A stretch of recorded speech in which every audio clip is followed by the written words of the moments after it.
it's important to remember that Sandra Jansen got her start as a television journalist. I mean, she knows how to read a script. She knows how to put across a story. And I thought it was interesting because she chose quite strategically the tweets and the comments that she read, because frankly, I've seen far worse things said about Sandra Jansen on Twitter. Things that, I think she just decided the language was too unparliamentary. But I thought she crafted that statement with great strategic care.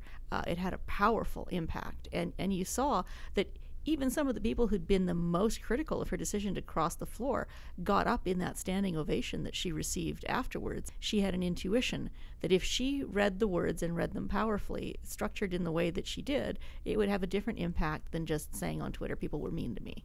I was very impressed with her speech. I mean, the fact that it's a signal, I think, that she doesn't plan to just fade into the political wilderness with her floor crossing, and I'm really glad that she got this on the record in Hansard. We don't know where Twitter's going to be. We don't know what's going to happen with all that electronic stuff, but we know that Hansard will be there, and so people will have a record of the kinds of things that politicians like Sandra Jansen have been dealing with. You heard it and you were like, what is going on? And it was, obviously it was the words, but it was the delivery too, and it was just kind of the hush that fell over the PCs and the Wildrose, who I don't think anyone was dismissive, but you did feel like from Sandra Jansen's comments that the NDP were the ones taking this very seriously and reaching out to her, and that's why she ended up crossing the floor, she says, is because they were much more willing to say, hey, we've got your back.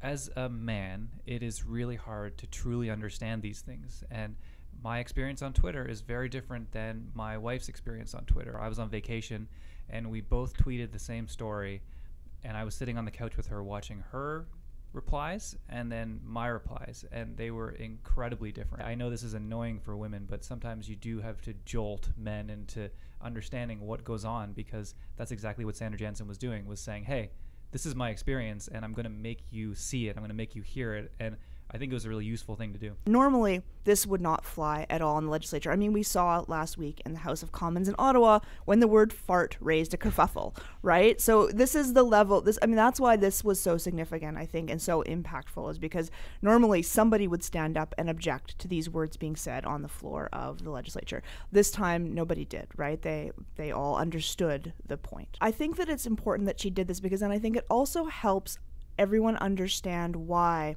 when she has had this extra level of security added, there are good reasons for it. Afterwards, I was speaking to her and I said, how did you choose? And she went, you know what? The sad thing is I had so many more powerful and different things I could have chosen. It's just they're the ones I went with. Of course, ironically, people have been mocking her on Twitter all week, saying it's outrageous that she's getting this security and she's a big crybaby. And you're like, guys, I think you're not getting the point here.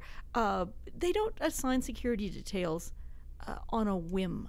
They don't. I mean, this is unprecedented for somebody other than the premier, I think, to have this level of security, and that they made it public that they're doing this. When I see people then turning around on Twitter and making a joke out of it, I don't think the sheriff's department is laughing. Just this week, this story, the Sandra Jansen story, was picked up by the BBC because the end of the court case about the MP Joe Cox, who was killed, that is a very real circumstance, and I would hate to think that before it happened, people were, treating security and harassment with the same kind of frivolousness that you see happening on Twitter. I mean, these are real issues, and these are public figures, and I think you have to take it seriously. I think that the people who are out there running their mouths, if they don't like how things are running, they ought to get up and put their own face out there, their face and their ideas and their name, and run for office themselves. That, to me, is the solution rather than talking trash about people.